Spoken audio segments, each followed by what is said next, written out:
Yo yo yo les amis, j'espère que vous allez bien. Ici Juganon, on est sur Warforge et aujourd'hui dans cette vidéo, on va passer en revue ensemble les différents changements qui viennent d'être apportés au jeu. Il y a eu un balance patch qui vient d'être mis en ligne, donc voilà, les changements sont déjà effectifs à l'heure où je vous parle. Et donc il y a eu voilà, des nerfs pour les orques et pour les Dark Angels en particulier, des buffs pour les tauds. Et on va regarder ça en détail ensemble aujourd'hui. Mais avant, j'aimerais vous parler un tout petit peu de ce qui est arrivé juste avant, en fait, le balance patch. À la fin de chaque saison, il y a un meta report qui est publié par les développeurs, dans lequel on peut voir quelles sont les factions et les warlords qui ont les mieux performé lors de la saison qui vient de se terminer. Donc on va regarder ça assez rapidement. Parce que bon, il n'y a pas de grande surprise, hein. On voit ici dans ce tableau qui répertorie les win rates pour chaque faction. On regarde en division légendaire, hein, c'est plus intéressant pour voir ce qui marche réellement au meilleur niveau. Et donc on voit que sans surprise, les orques ont clairement dominé la saison qui vient de se terminer. Et en fait, ça se comprend, hein. Les orques ont reçu du coup une extension de nouvelles cartes. Quand ça se passe comme ça, quand une faction reçoit de nouvelles cartes, ces nouvelles cartes en général elles sont très fortes et donc forcément ça booste le win rate de la faction en question. Et donc les orques avec 62-63% de win rate, c'est énorme. Ils sont suivis de très près par les Dark Angels qui sont à plus de 60% de win rate. Les Dark Angels, c'est une faction qui est extrêmement forte du coup. Et qu'est-ce qu'on a ensuite? Eh bien, les Necrons, les Sotek, avec notamment Imhotep, qui avait reçu des buffs au début de la saison précédente et qui donc est redevenu, j'ai envie de dire, très très fort.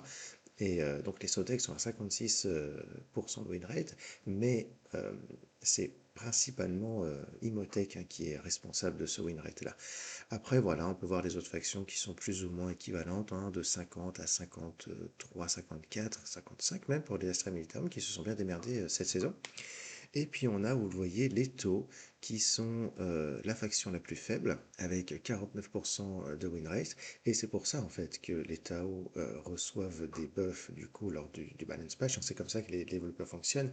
Ils vont toujours nerf les factions les plus puissantes, donc en l'occurrence les Orcs et les Dark Angels, et apporter quelques buffs dans la faction la plus faible pour essayer de rééquilibrer un petit peu les choses. Et donc c'est cool en vrai, c'est bien qu'ils fassent ça comme ça. On va regarder un tout petit peu plus en détail donc les win rates des Warlords de la division légendaire. Donc sans surprise, et ben voilà, on voit que les orques avec Mozrog, avec Gazgul et même avec Gordrang sont au top du classement, avec notamment quasiment 70% de win rate pour Mozrog, ça c'est absolument insane.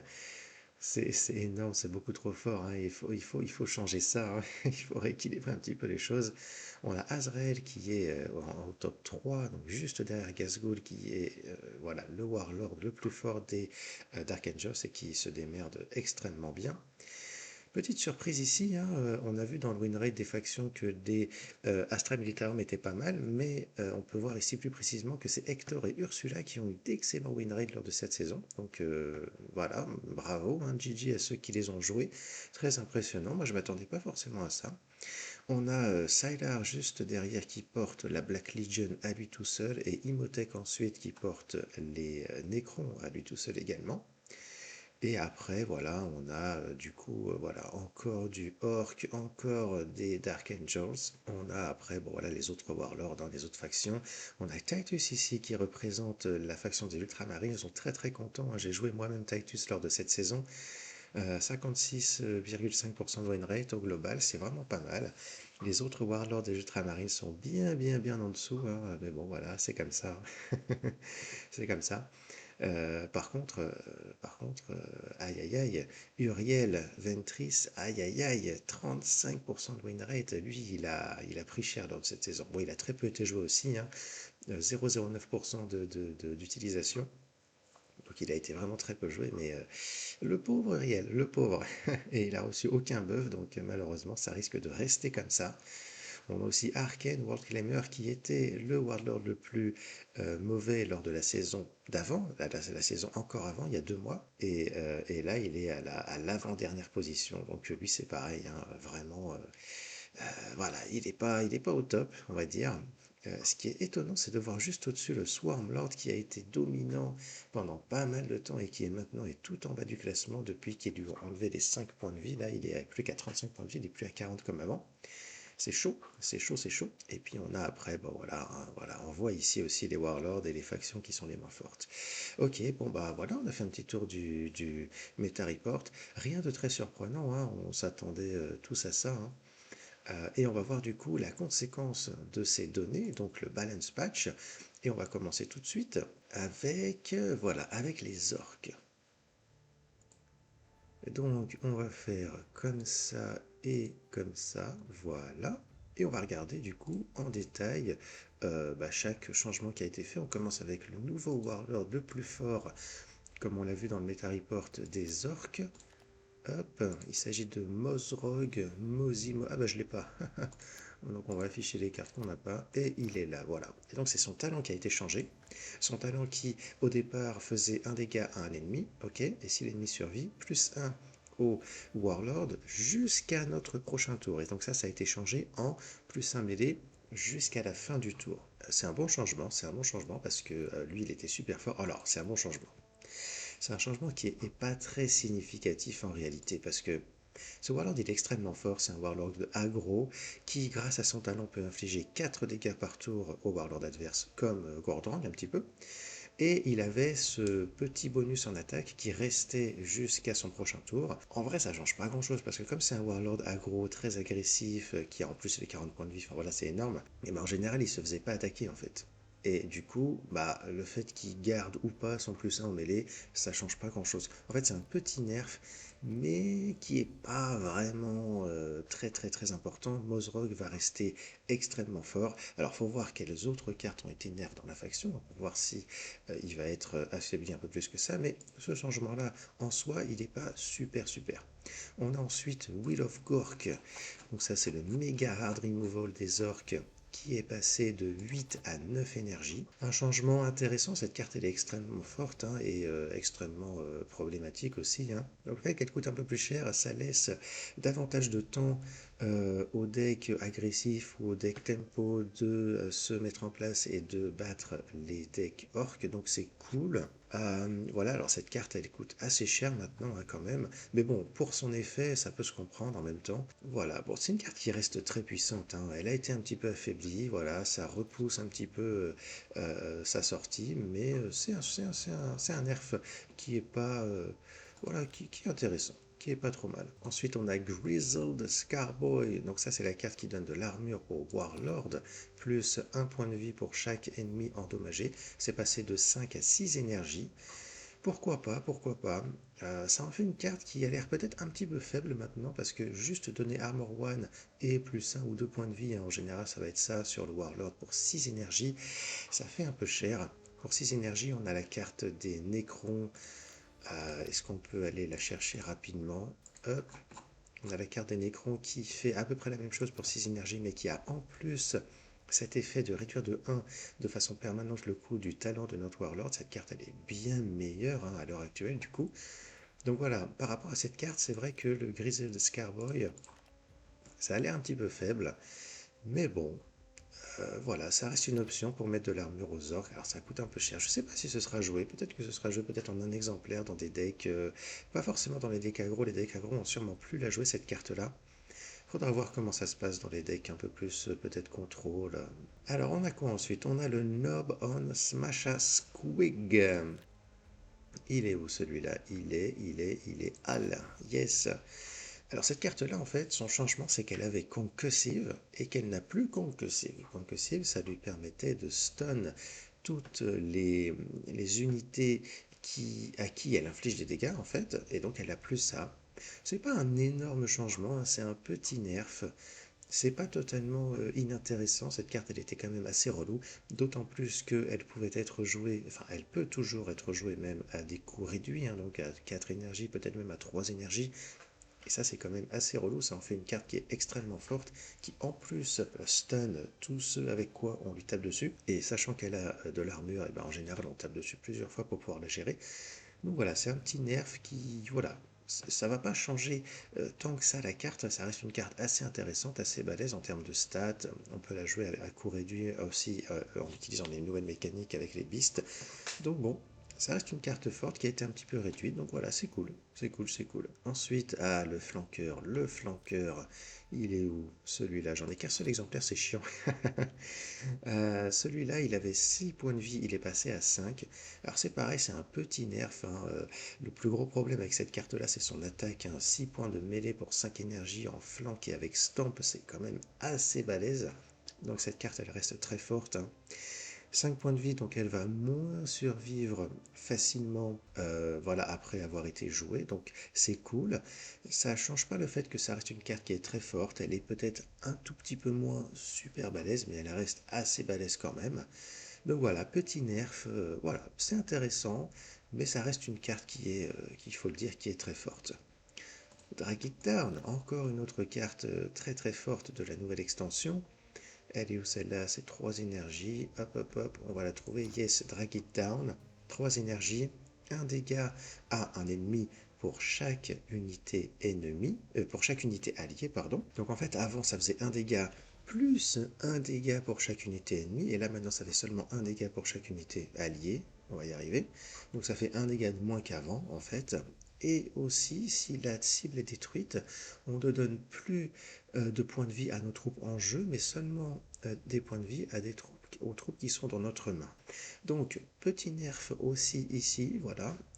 Cette carte reste extrêmement forte dans les decks Go Wide, comme celui que j'ai montré brièvement dans ma dernière vidéo avec Gazgul. C'est une carte qui reste très puissante, ça en fait un hard removal assez balèze, ça a un potentiel de dégâts aussi sur le warlord adverse qui est très très balèze. Voilà, elle était vraiment trop forte la carte, elle l'est un tout petit peu moins, mais elle reste très très forte. Donc à nouveau un petit nerf sans pour autant réduire à néant ces cartes-là. Et ensuite on a Bomb Squig et Proper Killy. Alors Bomb Squig c'est celui-là, voilà, carte très problématique qui fait énormément de dégâts, qui avait déjà été nerf il y a un mois et qui est nerf à nouveau. Donc cette fois-ci, ce qui est nerf, eh bien, c'est son backlash. En fait, non, ça avait déjà été le cas. Son backlash avant, il faisait 2 à 3 dégâts à chaque ennemi. Après, il est passé à 1 à 3 dégâts. Et maintenant, il passe à 1 à 2 dégâts. Donc voilà, on réduit petit à petit le nombre de dégâts qu'on fait avec cette carte-là.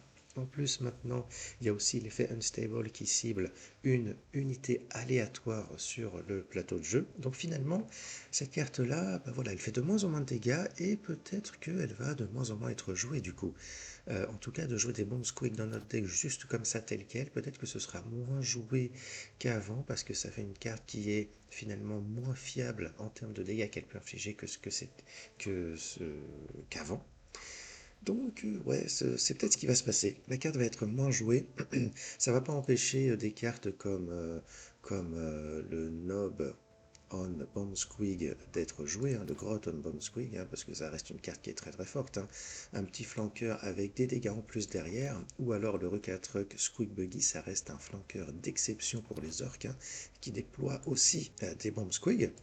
Donc voilà, un petit nerf intéressant qui va peut-être faire en sorte que voilà, il y aura moins cette pluie de dégâts incessante quand on combat contre les orques, en particulier les orques aggro. Donc c'est intéressant. Ok. Et le dernier nerf, c'est Proper Killy.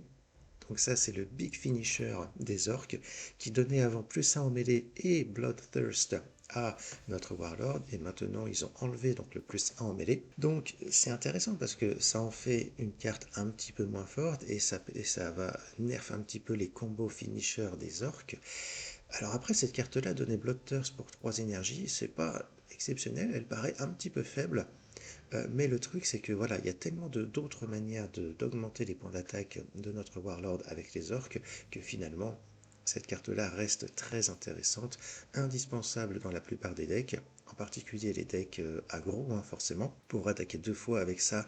Donc on va plus pouvoir attaquer avec peut-être 5 ou 6 ou 7 dégâts 2 fois de suite. Hein. Maintenant, ça va être réduit un petit peu mais ça reste une carte intéressante, hein, voilà. Elle a l'air un petit peu faiblarde comme ça, mais quand on prend en compte le reste de la faction, bah, c'est quand même assez balèze. Alors voilà pour les nerfs des orques, on peut être d'accord ou pas avec certains nerfs. Moi, ce que je vois, c'est que dans l'ensemble, ce qu'ils ont cherché à faire, et je trouve ça très intéressant, c'est de nerf légèrement un certain nombre de cartes pour diminuer la puissance globale de la faction. Est-ce que ce sera suffisant? Je ne sais pas, on verra bien. Mais la démarche est intéressante parce que voilà, on nerf légèrement des cartes pour les rendre moins fortes, mais sans les rendre injouables, pour justement chercher à diminuer un petit peu le win rate global de la faction qui a complètement dominé la saison précédente, dans l'objectif donc de rééquilibrer un petit peu les forces dans le jeu. Donc moi je trouve que c'est intéressant et j'ai hâte de voir ce que ça va donner. J'ai toujours envie de jouer des orques, hein, voilà, ces nerfs ne me découragent pas de vouloir jouer des orques, et donc ça c'est cool. En particulier ce Warlord là, que j'aimerais bien me procurer. J'ai pas de jetons légendaires, mais j'ai quelques ressources de côté pour en récupérer. Donc je vais probablement me mettre à jouer celui-là à un moment donné cette saison. Ok les amis, on va passer aux Dark Angels qui ont subi un certain nombre de nerfs également. On commence direct avec le Deathwing Knight Master. Alors comment on fait? Tac, tac, tac. Voilà. Et donc le Deathwing Nightmaster, c'est le big boy des Dark Angels, le big finisher. Donc il avait un shield avant qui ne lui servait à rien, hein. Je veux dire, ce shield-là, qu'il soit là ou pas, ça change pas grand-chose. Il a été enlevé, voilà. Et le bonus de mêlée aux unités alliées avec l'effet téléport, eh ben, il a été réduit de 1, d'accord? Donc c'était plus 3 en mêlée avant, maintenant c'est plus 2 en mêlée. Donc en fait, on est un petit peu dans le même esprit, c'est un nerf assez léger, qui change un petit peu la force, la dominance de cette carte-là, mais qui ne change pas sa nature, ça reste un big finisher, une big AOE, un big buff pour notre board, y compris notre Warlord. Elle est un petit peu affaiblie la carte, elle va peut-être être gérée un peu plus facilement, quoique avec ses 2 points d'armure et ses 9 points de vie, ça reste une carte assez difficile à gérer, hein. C'est pour ça que le shield, en fait, il servait pas à grand chose déjà au départ. Mais voilà, on est toujours dans ce même esprit de réduire un petit peu les cartes qui sont les plus fortes pour essayer d'équilibrer un peu les choses. En tout cas, c'est une carte qui reste tout à fait jouable, en particulier avec Azrael, hein, et peut-être uniquement avec Azrael en fait, et qui reste très puissante malgré tout. On a ensuite le Deathwing Champion. Alors celui-là, voilà, c'est un nerf un petit peu bizarre. Il a perdu un point d'attaque en mêlée. Cette carte, elle n'était pas trop jouée déjà à la base. C'est une carte qui n'est pas extraordinaire, hein. Voilà, son seul intérêt, c'est de taper directement le Warlord adverse avec son effet de fast. Donc il tapait à 8 dégâts, maintenant c'est réduit à 7. Bon, ok. Voilà, ça change pas grand chose. Vraiment, ça change pas grand chose. Donc ce nerf-là, c'est pas une des cartes les plus puissantes, c'est une carte un peu frustrante certes, quand on se la prend dans la gueule juste comme ça. Mais après, voilà, c'est pas une carte qui est beaucoup jouée, c'est une carte avec laquelle on va pas forcément faire de gros combos avec les autres cartes de la faction. Donc voilà, un nerf peut-être un peu discutable, celui-là n'était pas nécessaire. Mais bon, voilà, ça change pas grand-chose. Un nerf par contre significatif, là c'est le Deathwing Knight. Cette carte-là, elle a perdu un point d'attaque en mêlée aussi, et du coup elle a l'air un petit peu faiblarde du coup maintenant. Pour 5 énergies, 4-0-5 avec armure 2, bon, c'est pas ouf. Alors elle a toujours son effet de téléport qui lui donne Vanguard et qui lui permet d'attaquer automatiquement. Alors c'est surtout l'effet de Vanguard qui est intéressant ici en fait, hein. Et c'est ce qui fait que cette carte est forte à la base. Le fait d'avoir réduit ses points d'attaque, c'est vrai que ça ne change pas grand-chose par rapport à ses capacités défensives, mais ça fait une petite différence quand même. Et c'est vrai qu'elle a l'air un petit peu faiblard. Voilà. Faut voir ce que ça donne. Il faudra tester pour voir. Ça reste un petit nerf, hein, voilà, ils n'ont pas touché à son effet de téléport, ils n'ont pas touché à son armure, donc ça c'est cool. On va voir ce que ça donne. On va voir ce que ça donne. Mais c'est vrai que 4 points d'attaque, ça reste un petit peu faible. Je crois qu'il est au niveau du Lich Guard maintenant. Il est où le Lich Guard? Il est là. Il est à combien le Lich Guard déjà? On va le trouver. Il est. Non, si, il est là. Ah, il est à 5 points de mêlée le Lich Guard. Ok, donc en fait, ouais, le Lich Guard est carrément meilleur. Alors, il peut pas attaquer par lui-même en arrivant en jeu, mais ouais, il a de meilleures stats. Il est quand même plus intéressant. Il peut être réanimé derrière. Donc, bon. Ouais, c'est vrai qu'il a l'air un petit peu faiblard celui-là maintenant. Il va pas forcément ne plus être joué, hein, mais voilà, il va être quand même un peu moins intéressant à jouer. Un nerf très intéressant juste après, Deadly Hunters. Donc voilà, on va déployer un Black Knight de moins qu'avant, puisqu'on prend en compte les troupes ennemies maintenant pour savoir quel nombre de Black Knight on met en jeu et non plus les unités ennemies. Ça reste une carte qui est très très forte, hein. Il ne faut pas penser qu'elle a été nerf hardcore, hein. Celle-là, non, pas du tout. C'est un nerf intéressant parce qu'elle était vraiment extrêmement forte cette carte. Elle l'est toujours, mais un petit peu moins, donc toujours dans le même esprit. Et voilà, bah c'est bien. Il y a pas mal de joueurs qui appelaient ce nerf de leur vœu, et du coup c'est arrivé, donc c'est cool. On a ensuite le compagnon, le Inner Circle compagnon, excellente carte qui a perdu un point d'attaque en mêlée. Pourquoi pas? C'est un nerf assez léger encore une fois, qui réduit un petit peu la puissance de cette carte-là, mais ça reste une carte extrêmement forte et extrêmement intéressante. Donc c'est cool, hein, voilà, pourquoi pas. Le Talon Master, alors lui, ha ha ha, lui, il a perdu un point de vie, celui-là. Un nerf intéressant à nouveau, puisque c'est un nerf assez léger. Il perd un point de vie. Ça change pas grand-chose à son effet qui rend cette carte unique et extrêmement forte. D'accord? Mais du coup, voilà, elle a perdu un petit point de vie, donc elle va être un peu plus facile à gérer, un petit peu moins surpuissante, on va dire, la carte. Et donc c'est intéressant, voilà. On va pas chercher à tuer la carte, on va pas chercher à tuer la faction, on va chercher à réduire un petit peu, à affaiblir un petit peu pour rééquilibrer les choses. Donc c'est intéressant comme nerf. En tout cas, ça reste le meilleur anti-stealth du jeu, hein, de très très loin. Et donc ça reste une carte qui est très très forte et qui sera jouée dans tous les decks Dark Angels, hein, sans problème. Et on termine avec, ah oui, avec le secret, le secret. Alors, le secret qui a été nerf, c'est celui-ci, qui donnait plus 5 en attaque avant et qui maintenant ne donne plus que plus 3. C'est cool, ça reste un nerf très très léger et voire quasiment insignifiant, puisque cette carte-là reste extrêmement forte, hein. Le Invulnerable qui dure jusqu'au prochain tour, bon bah voilà, hein, c'est extrêmement balèze. Ce qui est dommage peut-être avec les secrets, c'est qu'il y ait eu un seul nerf, c'est celui-là. L'archétype Asmodai secret n'a pas du tout été impacté du coup par ces nerfs-là, alors qu'il y a pas mal de joueurs qui se plaignent justement du fait que Asmodai, bah voilà, quand il pioche tous ses secrets, cette carte-là elle est extrêmement forte, cette carte-là elle est extrêmement forte, cette carte-là aussi, et donc c'est un petit peu cancer, un petit peu injouable, hein, quand Asmodai arrive à créer plein de secrets et à les piocher. Ça n'a pas du tout été touché par les développeurs, hein. Ce nerf il est vraiment quasiment insignifiant. Donc faut voir, peut-être que la méta va se remplir d'Asmodai maintenant. Azrael a été quand même pas mal affaibli par les différents nerfs sur la Deathwing. Donc voilà, des petits nerfs par-ci par-là, mais qui finalement, mis les uns à côté des autres, fait que Azrael va être quand même pas mal impacté. Il va être moins fort. C'était le Warlord dominant de la faction. Peut-être que ce sera plus le cas à l'avenir. On va voir ce que ça donne. Il est toujours jouable, hein, bien sûr. Je pense que Belial, avec le deck que j'ai présenté il n'y a pas longtemps, il est toujours jouable aussi. Peut-être avec quelques modifications, parce que par exemple le Deathwing Knight, il pourrait être remplacé par le Blade Guard vétéran. D'accord? Il ne peut pas attaquer en arrivant en jeu, mais il a des stats qui vont être carrément meilleurs que le Deathwing Knight. Donc voilà. Il y a peut-être des petites modifications à faire dans les decks, mais ça va, hein, vous inquiétez pas, les Dark Angels restent jouables, reste une faction qui est très forte à mon avis. Peut-être davantage les secrets maintenant que autre chose. Mais ben voilà, faut voir, on va voir ce que la méta nous réserve, on va voir, il faut tester, il faut jouer, on va voir ce que ça donne. Et on va passer du coup à l'étape suivante. Cette fois-ci, on va regarder les buffs qui ont été faits à l'Empire tôt. Et on commence tout de suite avec un buff qui n'était peut-être pas nécessaire parce qu'il concerne une carte qui était déjà extrêmement forte. Il s'agit du Iléo du Enforcer Battlesuit. Donc il a perdu un point de vie et il a gagné un point d'armure.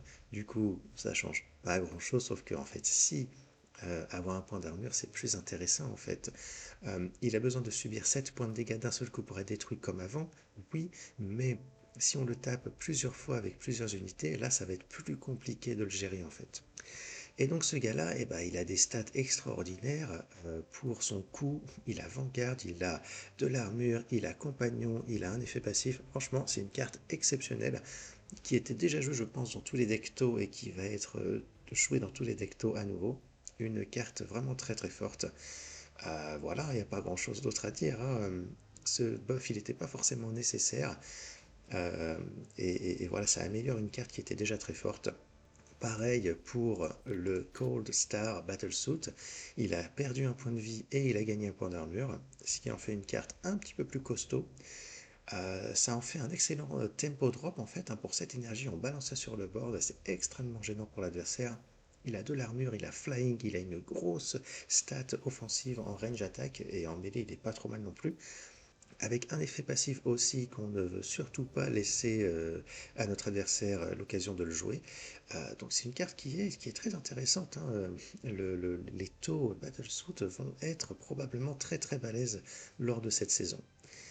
Ensuite, on a le Crisis Bodyguard, encore un Battlesuit qui a été buff.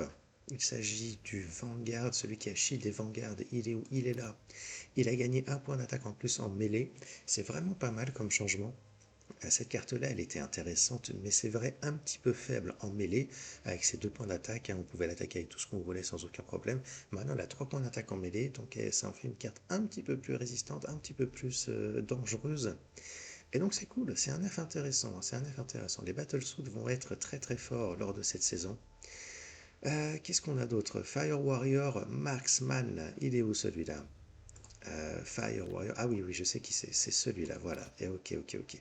Donc lui, il a gagné, si je ne m'abuse, un point d'attaque en range. Il était à 4, il est passé à 5. Ça en fait une carte qui est pas inintéressante, c'est une carte qui est pas très forte juste comme ça, c'est pas un tempo play, il faut pas la jouer comme ça sur le board, elle va se faire éclater la tronche. Non, c'est une carte qu'il faut réussir à planquer en fait derrière des Vanguard ou en stealth. Et si on arrive à le faire, là par contre, ça en fait une carte assez puissante. Elle a long range, elle a 5 points d'attaque en range attaque maintenant. Elle donne marker light à l'ennemi.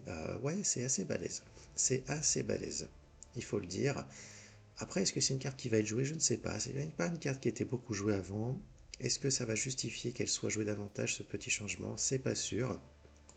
On va passer au cadre Fireblade. Alors ça par contre c'est une carte qui était pas jouée auparavant et qui sera probablement toujours pas jouée en fait, parce que c'est une carte qui ne fait rien quand elle arrive en jeu, elle a des stats correctes, un tout petit peu faible peut-être en point de vie, mais voilà, comme elle ne fait rien en arrivant en jeu, ben du coup, voilà, ça change pas grand-chose. Donc ce qu'elle a gagné comme effet, c'est le fait de donner plus de range attack à nos battlesuits, en plus de nos unités d'infanterie. Mais bon, ça change pas grand-chose. C'est une carte qui sera peut-être pas non plus jouée lors de cette saison, on verra bien. Petit nerf relativement insignifiant sur le Riptide Battlesuit, qui est une carte extrêmement forte comme ça en fait. Ce qui a été changé, c'est son talent qui coûtait 2 énergies, qui coûte à nouveau, qui coûte maintenant 0.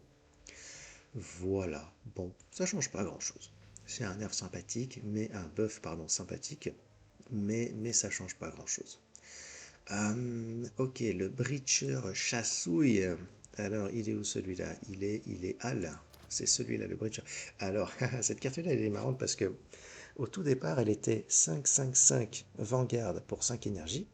Donc une carte assez sympathique qui cependant n'était pas jouée parce qu'il y a d'autres cartes qui sont meilleures en fait. Et les développeurs ont décidé à un moment donné de la nerf et lui ont enlevé un point d'attaque range. Mais genre, alors que la carte n'était pas jouée du tout, donc c'est trop bizarre. Et ce qui s'est passé là, eh ben, c'est que cette carte a été buff, elle a récupéré son point d'attaque en range qui avait disparu, sans raison particulière, et elle a gagné en plus un point de vie, ce qui en fait un drop assez balèze pour le coup maintenant. Et donc dans les decks infanterie, ce sera une carte maintenant incontournable, avec Warshaper en particulier, hein, ça va être une carte qui sera jouée, c'est sûr. Donc voilà, une carte assez solide, c'est cool, c'est cool. Fire Warrior Breacher maintenant, alors un nerf similaire sur une autre unité avec Vanguard. Il s'agit de ce petit bonhomme qui avait que 3 points de vie avant et qui en a 4 à présent. Donc excellente stat pour 3 énergies avec Vanguard. C'est une carte qui sera probablement jouée, hein. Voilà, c'est une carte équivalente un petit peu au Praetorian des Necrons, hein, donc en termes de stats. Donc ouais, c'est une carte intéressante qui sera probablement jouée suite à ce changement. On passe au Stealth Chassouille qui a également gagné un point de vie qui n'était pas joué parce qu'il était un petit peu faiblard en termes de stats. 4-5-4 pour 5 énergies. Voilà, il passe à 5 points de vie, c'est cool. Peut-être qu'il sera joué davantage. C'est chaud parce que le spot 5 énergies est vachement contesté, hein, dans cette faction parce que voilà, bon, Flesh Shaper c'est une chose, on a Broadside, on a Devilfish, on a Fireside Marksman, on a le nouveau Breacher aussi, donc Il y a énormément de drop 5 qui sont vachement intéressants. Est-ce que ce buff suffira à ce que celui-ci soit joué? C'est pas sûr, on verra bien. On verra bien ce que ça donne en ladder. Petit changement aussi sur des stratagèmes qui n'étaient pas joués auparavant et qui vont peut-être être joués à présent maintenant qu'ils ont été améliorés. Donc le premier c'est, on va le trouver, oh, où est-il? C'est celui-là, Inspired to Greatness. Donc cette carte-là, en gros, elle donne voilà, plus de range attack et plus de points de vie à une troupe. Elle coûtait 3 énergies avant. Et pour 3 énergies, c'est vrai que c'est un petit peu cher et que c'est pas terrible. Maintenant, elle coûte 2 énergies. Et donc, ça en fait une carte qui est pas mal finalement, qui est pas mal du tout. Ça n'a pas l'air extraordinaire à première vue comme ça, mais j'ai vu des discussions sur Discord qui indiquent qu'en fait cette carte-là, elle peut être extrêmement forte. Elle se combine très bien par exemple avec ce monsieur, d'accord? On le met en jeu pour 2 énergies, on le récupère dans notre main, on lui fait Inspired to Greatness et on obtient instantanément une 3-3-5 pour 4 énergies. Donc voilà, c'est un tempo play relativement intéressant. Mais il y a mieux, les amis, il y a mieux. Il y a le Vespig Sting Wings. Et oui, vous utilisez ce stratagème sur celui-là, ça en fait une 2-5-5 Armor One Flank Flying pour 5 énergies. Et ça, c'est assez balèze pour le coup. Donc, il y a des trucs à faire avec cette carte-là. Un autre stratagème qui a été modifié, un stratagème qui augmente aussi les troupes, c'est celui-ci, qui donnait seulement plus 2 en mêlée auparavant, mais qui donne maintenant plus 3 en mêlée. Et si c'est une infanterie, on lui donne flank également. Donc une carte intéressante qui sera forcément jouée avec Warshaper, avec les decks infanterie. On peut aussi donner les plus 3 en mêlée à notre Warlord, c'est une friendly unit. Donc ouais, carte intéressante pour 2 énergies, plus 3 en mêlée, plus flank. C'est pas mal, c'est pas mal, c'est pas mal, c'est pas mal. Deux autres changements sur des stratagèmes, mais qui vont donner marqueur light à l'ennemi. Priority target coûtait 3 énergies auparavant, et dans le passé, elle coûtait 4 énergies. Elle a été buff plusieurs fois, cette carte-là. Marqueur light 2 to an enemy, donc ça peut être des troupes, mais ça peut être aussi le Warlord adverse. Pour 2 énergies seulement, ça va faire mal. Ça va faire mal. Et oui, parce que ça, c'est une sorte de big finisher. Ça augmente de 2 les dégâts de chaque unité qu'on a qui est capable de taper en range attack sur le Warlord adverse, par exemple. Donc, pour 2 énergies seulement, c'est assez balèze, ouais. 3 énergies, c'était bien pour cette carte-là. 2 énergies, ça en fait une carte assez forte. Un truc que je trouve un peu bizarre, c'est qu'ils n'aient pas changé celle-ci, c'est exactement le même effet, mais c'est le talent du coup du Darkstrider. Voilà, moi je trouvais ça cool que les deux cartes aient le même coût en fait, ça a une certaine logique, mais là c'est plus le cas, donc bon voilà, c'est pas très grave, hein, mais cette carte-là elle va être assez balèze. Celle-ci aussi, elle a été buff, elle coûtait 3 auparavant et elle coûte 2, donc même délire. Marker light 1 sur un ennemi, avec un stun en plus, donc encore une carte très intéressante, une petite carte de gestion, de tempo éventuellement avec le stun ou un finisher, enfin une carte assez polyvalente finalement. Donc ouais, hein, on a des cartes intéressantes chez les taux maintenant, hein. On a des cartes intéressantes chez les taux. Petit changement aussi sur une troupe qui n'était pas jouée auparavant, le Fire Warrior. Donc il a obtenu long range, ok, voilà. C'est une carte qui n'était pas jouée et qui sera pas forcément jouée non plus, à moins qu'on trouve des stratégies peut-être. Si on arrive à le combiner avec Inspire to Greatness par exemple, ça peut être assez balèze peut-être. Si on arrive à le cacher en stealth ou derrière des vanguards aussi, parce qu'il a long range, donc il peut faire assez mal. Ouais, ok. Ouais, il faut voir, faut voir. Il y a peut-être moyen de jouer ce petit bonhomme. Faut voir, faut voir. En tout cas, c'est un effet intéressant. C'était une carte qui avait aucun effet, donc lui ajouter un petit effet comme ça, c'est cool. C'est ce qu'on veut, c'est ce qu'on demande. Dernier nerf sur les unités. Euh, il s'agit du Skyray Gunship. Il est là, voilà. Alors, qu'est-ce qui s'est passé avec lui? Il a gagné un point de vie. D'accord. Bon, ok, ok. Ok, ouais, ça change pas grand-chose. C'est une troupe qui est pas super intéressante. Il y a bien mieux que ça à jouer à cette énergie, hein. On a le Cold Star, on a le Lone Spear. Même lui, hein, il est meilleur en fait, hein. Donc ouais, non, ça change pas grand-chose. Ok, pourquoi pas, mais ça change pas grand-chose. Et on termine, les amis, avec voilà, les cartes défensives qui ont été augmentées. Dans cette carte-là, avant, elle coûtait 0 et elle faisait 2 dégâts à une troupe ennemie. Maintenant, elle coûte 1 et elle fait 3 dégâts à une troupe ennemie. Donc c'est vraiment pas mal. Une carte défensive intéressante qui va permettre de prendre le board, d'éliminer des ennemis, des troupes ennemies gênantes pour pas cher. C'est pas mal du tout. Et on a la Watchtower qui ne pouvait cibler que les troupes ennemies à la base et qui maintenant peut cibler aussi le Warlord ennemi. En combinaison, donc cette carte-là avec les changements qu'il y a eu sur Priority Target et Recon Sweep, ça promet. Hein. On va avoir, on a la possibilité maintenant avec les taux de mettre beaucoup de marqueurs light sur le Warlord adverse. Ça peut devenir problématique. Hein. Voilà, ça peut devenir problématique. On verra bien. J'espère que ça ira, que ce sera pas trop violent. Mais les taux vont carrément revenir sur le devant de la scène, hein, ça j'en suis sûr. Voilà, c'est l'objectif hein, de ces buffs, hein, c'est de prendre la faction qui était la plus faible et de la remettre dans le délire, dans le combat, au devant de la scène. En plus de ça, il y a eu les nerfs chez les Dark Angels et les Orcs. Ça va forcément rééquilibrer un petit peu les forces. Peut-être que les taux vont devenir un peu trop puissants. On va voir ce que ça donne. En tout cas, je vais les jouer les taux cette saison, c'est sûr. En tout cas, les nerfs et les buffs et les nerfs sont intéressants. On voit bien la volonté des développeurs de ne pas y aller trop fort, d'essayer de rééquilibrer un petit peu les forces, et ça c'est cool. Voilà, et j'ai hâte de voir ce que ça va donner en ladder. Voilà les amis, bah, j'espère que cette vidéo vous aura plu, vous aurez trouvé ça intéressant, vous aurez peut-être appris des choses et tout, on sait jamais. Dites-moi ce que vous en pensez en commentaire, hein. Dites-moi ce que vous pensez de ces nerfs et de ces buffs, est-ce que c'est trop fort, pas assez, voilà, qu'est-ce que vous en pensez, qu'est-ce que vous auriez aimé voir aussi comme changement de carte, hein, peut-être. N'hésitez pas à me parler de tout ça, on en discutera dans les commentaires. N'hésitez pas non plus à liker, à vous abonner et à activer la cloche pour ne pas louper la suite. Et je reviens vers vous très vite avec du nouveau contenu sur Warforge. C'était Juganon out, à bientôt les amis.